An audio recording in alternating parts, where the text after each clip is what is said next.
So there's been a lot of interest in the house. We actually got multiple offers. I'm sorry, we went with another offer. If you find yourself in a competitive market and need to strengthen your offer to make it stand out, stick around today as we dive into 7 tips to get your offer accepted. Hi, I'm Jaketysiak, that guy that sells houses, and today we're looking at some tips that will help your offer stand out here in Illinois.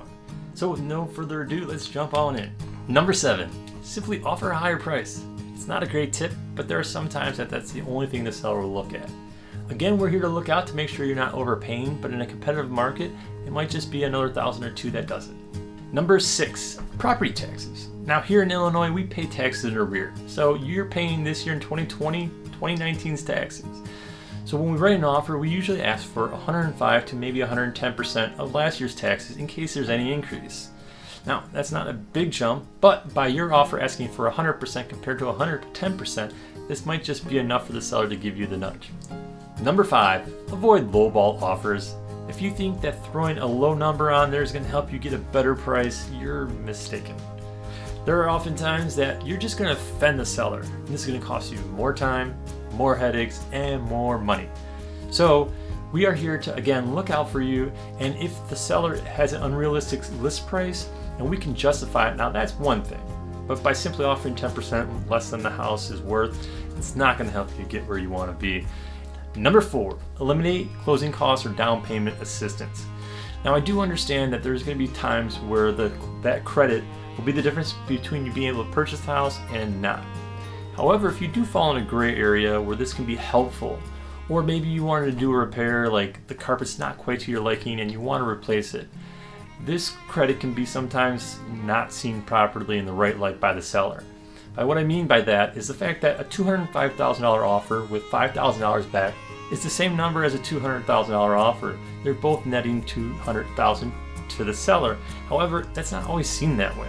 Not only that, sometimes sellers will look at that number and that credit as a weakness in your offer and ability to borrow a little bit harder. So if at all possible means, try to avoid those closing cost credits. It's going to strengthen your offer to the seller, and it will make financing that much easier when comes time. Number 3, write a letter. Now this is a great tactic in a highly competitive market because it allows you the opportunity to speak directly to the seller. You get to tell them your intentions with the home. You get to talk about the house and how much you appreciate it.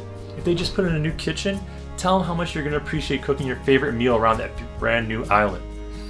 Let them know what you think about the house and how you're going to raise and continue to care for this house, much like they did.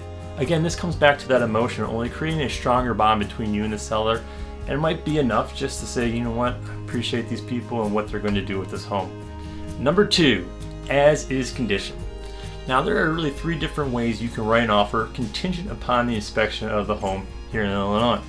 The most common way is going to be with our built-in inspection period. It gives you 5 days to go through the home, and if there are any repairs necessary or anything you deem unsafe, you can either negotiate with the seller to fix them or give you a credit back, or simply walk away if it just seems like way too much work. Now the complete opposite end of the spectrum is you can waive all contingency based on inspection. So you're saying, I'm not even going to look at the home with the inspector, it seems fine the way it is. Now clearly this involves some risk if you don't know the condition of the roof or you don't have a professional inspect the furnace or the foundation.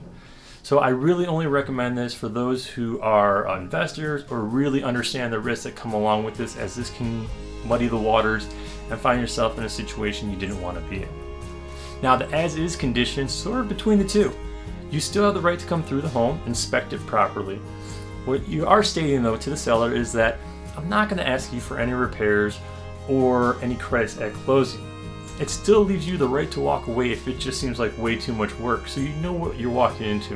And this can be really a great option if you are planning on doing some work to the home, or a handy person that can probably do these repairs quicker than it would be to find a contractor and have them come over and submit receipts. This can cause a lot of work for sellers, and if they can avoid it, oftentimes they're going to give you a lot more consideration. And my number 1 tip is to offer more earnest money with your offer. Now, earnest money is not a check you hand to the seller that they get to throw in their bank account. This is held in escrow, usually at the brokerage or an attorney's office. The earnest money is simply stating your intentions to go through with the offer and that you are committed to purchasing the home in good faith. Usually the earnest money is in the amount of about 1%, but if you're willing to commit a little bit more money, now keep in mind this money is sitting in escrow for you to then be credited for your down payment or your closing costs at closing in a month and a half.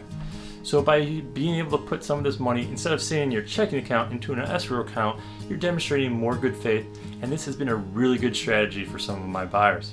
So there you have it, 7 tips on how to get your offer to stand up above the rest. And of course, if you do have any questions at all, always feel free to give me a call. But if you want more information about the home buying process, check out our video up here. Also, YouTube thinks you'll like this video here. I'm Jake Tysiak with Keller Williams. Thanks for watching. Bye.